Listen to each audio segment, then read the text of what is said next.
সম্প্রতি আমরা এরকম একটা গুঞ্জনের মুখোমুখি হয়েছি, যদি আপনি একটু ক্লিয়ার করতেন বিষয়টা। যেটা হয় আসলে আজকে আমরা যেহেতু একটা গ্ল্যামার লুক প্রোগ্রামে আছি, ব্যক্তি বিষয় নিয়ে ভাই অবশ্যই সবার আগ্রহ থাকছে। আমার মনে হয় যে খুব সুন্দর ঘটা করে যখন ব্যক্তি প্রোগ্রাম হবে তখন সব ব্যক্তি আলোচনা হবে একদম, বাট সামহাও ব্যাটে বলে হয়তো আমার তরফ থেকে মিলছে না। সম্প্রতি আমরা এরকম একটা গুঞ্জনের মুখোমুখি হয়েছি, যদি আপনি একটু ক্লিয়ার করতেন বিষয়টা। কোনটা রে ভাই? ও আচ্ছা, উঠেছে যেটা হয় আসলে আজকে আমরা যেহেতু একটা গ্ল্যামার লুক প্রোগ্রামে আছি, ব্যক্তি বিষয় নিয়ে ভাই অবশ্যই সবার আগ্রহ থাকে। আমি এটা অলওয়েজ সম্মান করি, কারণ আমার সাংবাদিক ভাই বোনেরা তারা কিন্তু দর্শকদের প্রতিক্রিয়াটাই আমাদের কাছে পৌঁছে দেয়। সো আমার মনে হয় যে খুব সুন্দর ঘটা করে যখন ব্যক্তি প্রোগ্রাম হবে তখন সব ব্যক্তি আলোচনা হবে একদম।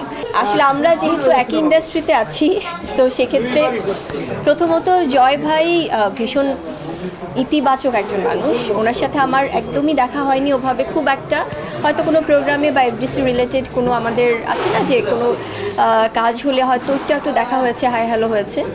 বাট আজকে এই প্রোগ্রামটাতে এসেছি, যখন একসাথে কথা হলো, দেখা হলো। তবে ইন্টারেস্টিং ব্যাপার হচ্ছে মাঝখানে জয় ভাই আসলে আমাদের একসাথে, জয় চৌধুরী এবং আমাকে নিয়ে অনেক পরিচালক প্রযোজকরা আসলে বেশ কয়েকটা প্রজেক্ট নিয়ে কথা বলেছে, যোগাযোগ করেছে। বাট সামহাও ব্যাটে বলে হয়তো আমার তরফ থেকে মিলছে না, বা শিডিউল হয়তো প্রবলেম হচ্ছে বা কোনো কিছু। ইনশাআল্লাহ যেহেতু আমরা একই অঙ্গনে কাজ করছি, ইন ফিউচারে অবশ্যই দেখা যাবে। দেশে দেশে সবার সাথে দ্য নিউজ।